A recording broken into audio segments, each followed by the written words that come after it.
Hare Krishna. Today we will talk about conquering lust. In third chapter Bhagavad Gita, Arjuna asks, Atakenam prayuktoyam papam chariti purushaha anichan api varshneya baladiva niyojitaha. My dear Lord, Arjuna asks, what is it that, which forces us commit sinful activities even though we don't like to, as if somebody is forcing?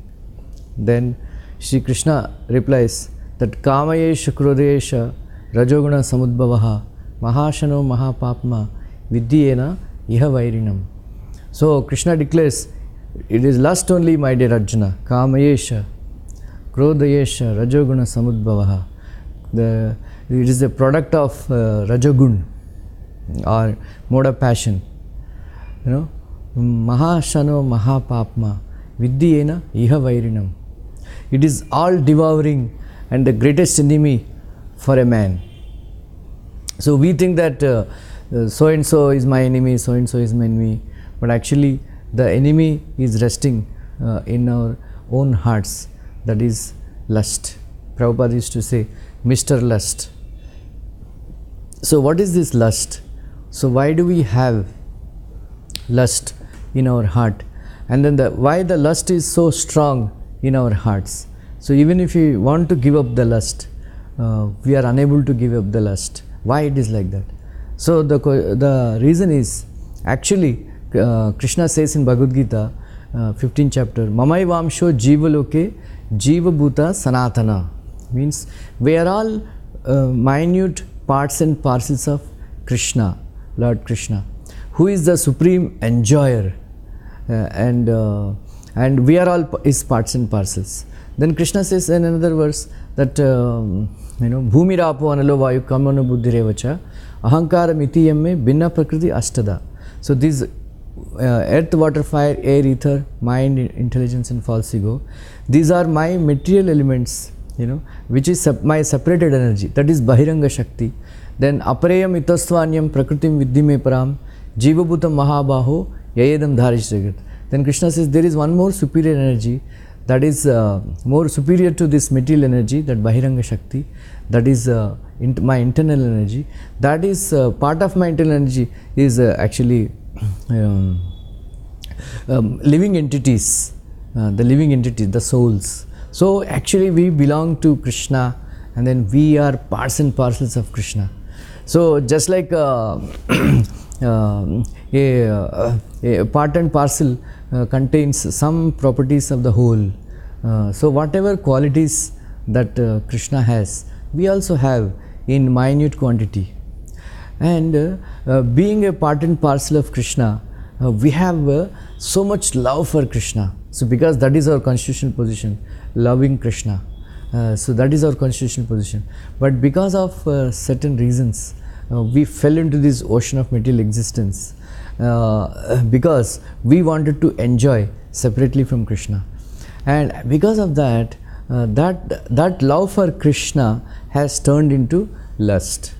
So that lust, because of that lust only, we are continuously taking birth from one life to another life, from one life to another life, because of lust only.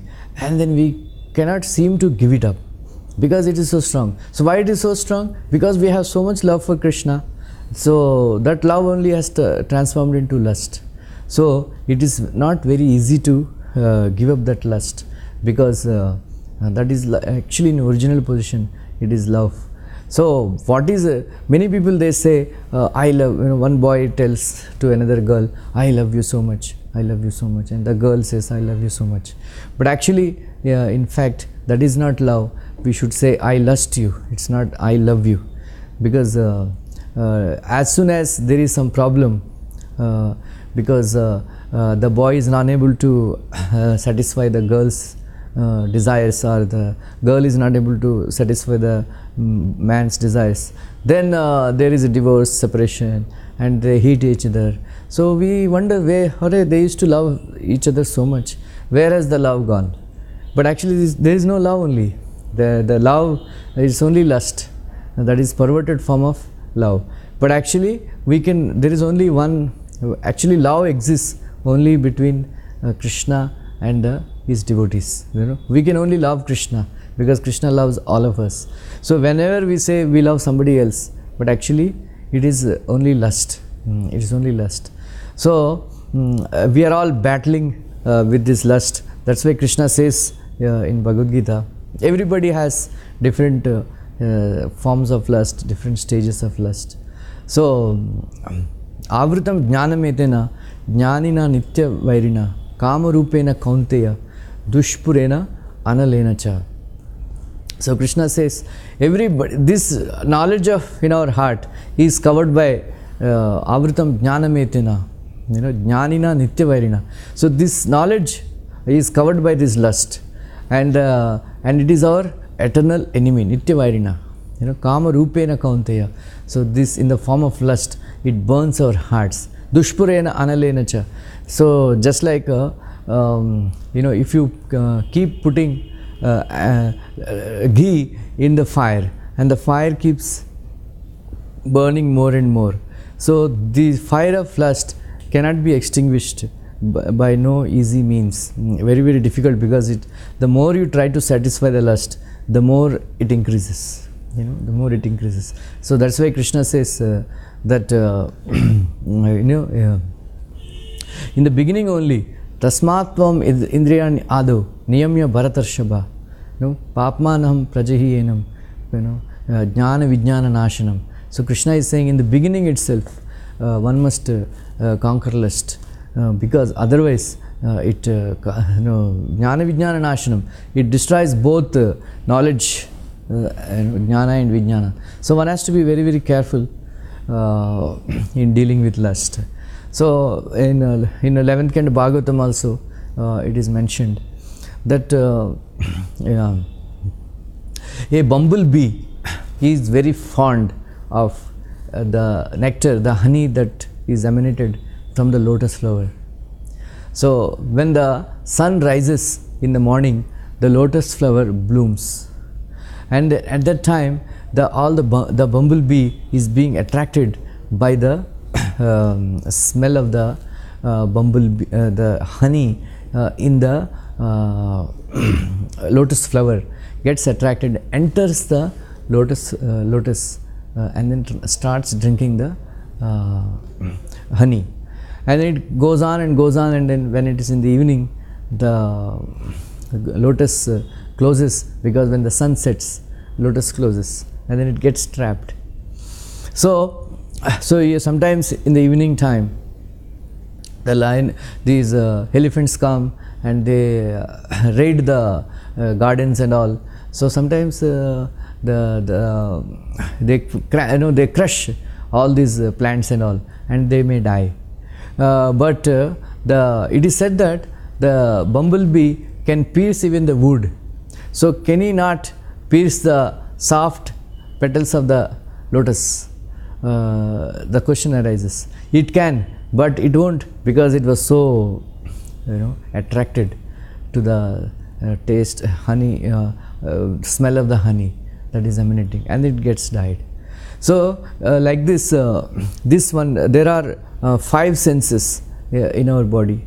So this bumblebee is attracted by the smell of the honey that is emanating, like that. And then we have another sense, that is hearing. How they catch the deer. The deer actually runs very fast. So what do? But they are very fond of some music, something like that. So they make very nice sounds and all. So in order to catch the deer, they play good music, and then the deer becomes attracted to the sound of the music, and then it stops, and then they capture. So like that, the deer becomes it gets trapped by because of the fondness for hearing music. Like that, there is one very interesting story, pastime from Sri Ramayana. There is one sage by name Vivandak Muni. He thought the cause of all problems, the cause of entanglement in this world is woman. So that is why he wanted to stay away from a woman all the time. So he entered into the deep forest and then started doing tapasya. So meanwhile, the Indra, seeing this great tapasya, great austerity that is being done by Vibhandak Muni, he became very disturbed. He thought that he is trying to usurp his kingdom. So that's why he sent one very beautiful Apsara, and that Apsara came and tried to attract Vibhandak Muni. So somehow Vibhandak Muni got attracted and then he discharged semen. And one deer consumed that semen, and that Apsara went away. And then the deer gave birth to one very beautiful, handsome boy. So that is called, then he was born with little horns because he took birth from a deer, but actually through the semen of Vibhandak Muni. So that's why he is known as Rishashunga. So Vibhandak Muni thought, because of this woman only we get entangled, so I will raise my son in such a way that he would never see a woman in his life. So like that he brought him up. Then meanwhile, in the nearby kingdom, Angaraj, where Rompad Maharaj was a king, he committed some aparadh, and because of that there is a severe drought for 12 years. Then he consulted the Brahmanas and how to alleviate the sufferings of people. And then the Brahmanas said, if you bring a brahmachari sage son who never saw a woman in his life, and as soon as he steps his foot in this kingdom, it will start raining. So then they made an inquiry and they found out that this boy Rishashunga Muni is there. So he never saw a woman in his life. But they all knew his father's temper. If anybody goes near to his son, he will curse. But then who would bring him? Who would bring him? Then there is one lady called Vaishali. She is a society woman. She said, I am ready to sacrifice my life. Somehow or other, I will bring Rishashunga Muni to Angadesh. Then she made a plan that she dressed herself as a sage's son, small boy like Muni, Muni Balak. And then she came in a ship where bringing all kinds of musical instruments and all other stuff. Then when Vibhandak Muni went out for some work, this girl, she came in the guise of a Muni Balaka, son of a sage. She dressed herself like a boy, and then she came and then she started playing with this Rishashunga Muni. So Rishashunga Muni, listening to her sweet voice and her nice gestures and all other stuff, he became attracted to this girl in the guise of a boy. And then they both are talking to each other and they started enjoying their friendship. And then he forgot to do Agnihotra and other sadhana in his day. And then he simply started like that. Few days every day she came as soon as Vibhandak Muni went out. And then this Rishashunga Muni totally overtaken by the attractive features, music and all of this girl. So one day she took him, she invited him on the ship. And then he went, then like this they are playing music, and he felt very greatly attracted like that. And then he went. So that ship took to the Angadesh, and as soon as he entered Angadesh, it started raining. So meanwhile Maharaj Rompad came to receive him, and then he requested him to marry his daughter Shanta. Then the marriage happened, and the same Rishashunga Muni performed Putrakameshti Yajna, which resulted in Dasharatha Maharaj getting a son. So from this pastime we can understand that even a person who never saw a woman in his life, because he being attracted by the sweet singing of the girls, he had to leave all this tapasya and get married and enter Grahastha ashram. So like this, the deer gets caught because of the love for the music. That means the deer's ears are very strong. For a bumblebee, the nose is very strong, attracted to the smell of the honey. And in the same way, these there are small insects in the night we see.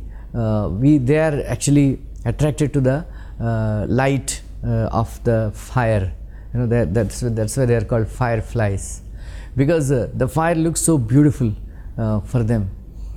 So they become attracted and fall into the fire and die. So because for them the eyes are the sense of sight, eyes are very strong, like that. In the same way, so many men, they want to see beautiful women and so many movies and all, so they become attracted like that, so by seeing. And then the elephants, how they get caught, because the elephants want to touch the she elephants. So the hunters, what they do, they make a ditch and they cover it with grass and all, and on the other side they keep she elephant. So as soon as this male elephant sees the she elephant, he runs to touch that elephant, and then he falls into the ditch. So even a big animal like elephant also gets caught because of the lust for touching the she female elephant. And in the same way, the fish are caught by giving the bait of tasty food. So fish are very strong, their tongues are very strong. In the same way, men, they have so many desires to eat so many kinds of foodstuffs, and they don't hesitate to kill poor animals like cows and other animals. So they commit so many sinful activities to to satisfy the taste buds. So like that, these examples are given. 5 other living entities, each one getting attracted or getting trapped because of the one sense is very strong. Like bumblebee, because nose is very strong, sense of smelling. And then a deer gets caught because the ears or sense of hearing is very strong, fond of music, like that. And then these fireflies, because of the sense of sight, or eyes are very strong. And for elephants, the skin, sense of touch is very strong. And the fish, they get caught because of the tongue, sense of tasting is very strong. But imagine, they have only one sense very strong. But imagine human beings, for us, all the senses, all the 5 senses are very, very strong. So how difficult it is for us to control these senses. And Krishna says in Bhagavad Gita, Indriyani mano buddhir, ashtadisyanam evacha. Krishna says these indriyas, all these 5, where does this lust stay? So, Arjuna asked. Then Krishna explains that Indriyani mano buddhir, in all these 5 senses, in the mind, in the intelligence, the lust is residing, residing. Eter vimohiter esha jnanam avritya dehinam. So like this, all the 5 senses, mind, intelligence, they are citadels of lust. All these for us, for a human being. Just imagine how difficult it is. Just this example is given that suppose a man has 5 wives, and each then as soon as he reaches home, one wife catches hold of his hands and pulls, please come to my room. Another wife catches his hair and pulls him. Another wife catches his legs and pulls him. How the poor fellow feels, he gets disgusted. In the same way, human beings nowadays especially, they become so frustrated, so flustered, trying to satisfy all the 5 senses, because the lust resides. Like eyes are demanding to look at beautiful women, to look at so many movies, to watch TV and all that. Then trying to satisfy the lust in the eyes, he has to spend a lot of money. And in the same way, ears are lusting to hear more and more music, these songs and news, this, that. For that he has to spend money. and the taste, the tongue is demanding so many very nice tasty foodstuffs. For that he has to go to very high profile restaurants and spend money like that. And then the touch, he has to touch women, and then for that they commit so many sinful activities. And finally this scent and all that, smelling like this, none of these, there are senses and there are sense objects, and all the sense objects, they don't come free of cost, because the man has to purchase all these items to satisfy various lusty desires of all these five senses. So where from he will get the money? So for that he has to work hard, he has to go out, work hard, and earn money and spend it. And it's not very easy to earn money in this world, very difficult. Then for that they commit all kinds of wrong activities, and sometimes in order to satisfy lust, they commit murders, because of illicit sex. In general, illicit sex leads to all this violence, committing murders, because many times we see in newspapers that paramour of the lady kills the husband of that lady, something like that. Or sometimes the lady is killed, husband kills the lady because she is having wrongful affairs, like that. It's all because of lust, we must understand. So very, very difficult to control this lust. So but Krishna says in Bhagavad Gita that in the beginning itself, by controlling the senses, one must be able to control the lusty desires. So just like, what is the way out? So Krishna says, Vishaya vinivartante niraharasya dehinaha rasavarjam rasopiyasya param drishtva nivartate. So Krishna says that if you develop higher taste, then you can give up lower taste. Vishaya vinivartante. So simply by becoming detached from the senses, it is very, very difficult. But rasavarjam rasopiyasya param drishtva nivartate. If you develop higher taste, then you can give up the lust. That is why Krishna says, Srila Prabhupada said that Krishna is known as Madan Mohan.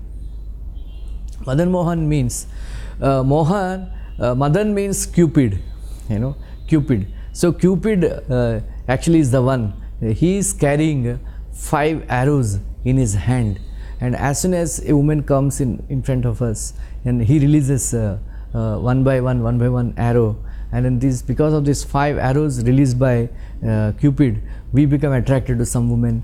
First we see her, become attracted, then we try to possess her, and then we become obsessive of her. All this stuff happens because of the Cupid, and then nobody can conquer over this Cupid. So one day Cupid dressed himself very nicely, and he wanted to attract Krishna. So he went to Vrindavan to attract Krishna. But Krishna is so beautiful, Krishna is so beautiful that Madan, he became attracted to Krishna. Madan became delusion, bewildered. That is why Krishna is known as Madan Mohan. Madan Mohan. So that Krishna becomes attracted to Srimati Radharani. That's why she is known as Madan Mohan Mohini. So this Radha and Krishna, they are so beautiful. So because ultimately we want to see nice, beautiful things in our life. So the only way is to become attracted to Krishna, who is very, very beautiful. That's why it is said that Venum Kvanantam Aravinda Dalayatакшam Barhavatam Samasitam Buddha Sundarangam Kandarpakoti Kamaniya Vishesha Shobham Govindamadi Purusham Tamaham Bhajami. So in the whole creation, in the 3 worlds, Krishna is considered the most beautiful person in the whole creation. So how beautiful he is? Venum Kvanantam. He is playing the flute, Venum Kvanantam, Aravinda Dalayatакшam, because his eyes are like booming lotus petals. So once it is said that if one's eyes are beautiful, that means the whole person is beautiful. Venum Kvanantam Arvinda Dalayataaksham, and then Barhavatamsam Asitambuda Sundarangam. Barhavatamsam, he is wearing peacock feather on his head, and then he is dressed beautifully. And then Asita Ambuda Sundarangam. Sundarangam means each and every anga, each and every bodily part of Krishna is so beautiful. Is so beautiful. And then in this world, Cupid is considered the most beautiful personality. Kandarpa means Cupid. But what is Krishna's beauty? If you add millions and millions of Cupid's beauty, then that is Krishna's beauty. Kandarpa Koti Kamaniya. And his form is very, very pleasing to the heart. And so Govinda Madi Purusham Tamaham Bhajami. So unless till the time we become attracted, we develop attraction for Krishna, we cannot give up lust, because it is so difficult. Once we develop love for Krishna, then we can give up the lust. So the practical way to give up the lust, Prabhupada suggested that you get beautiful deity forms of the Lord, Radha Krishna, either brass or marble or wood or anything. Then every day you do deity worship. There is a deity worship where every day you bathe the Lord, apply chandan to his body, and then you dress him beautifully with nice dresses, beautiful ornaments, beautiful garlands, then feed him very nice foodstuffs.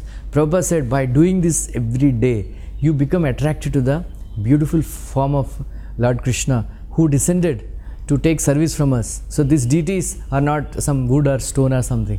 They are actually Sakshat. They are direct Krishna himself. Krishna himself comes down to take service from us. So once one develops a taste for deity worship, and then we constantly is thinking about the form of Krishna, then we can forget the form of the woman. So these two things one can do to give up lust. One is chanting Hare Krishna Mahamantra very loudly. Hare Krishna, Krishna Krishna, Hare Hare, Hare Ram, Ram Ram, Hare Hare. And regularly doing this deity worship of dressing the Lord and offering Aarti, then doing Bhoga, and then Aarti and everything. By doing continuously all these two activities, one actually can give up lust. Otherwise, we will become the victims of lust and suffer in this world perpetually. Hare Krishna. Hare Krishna.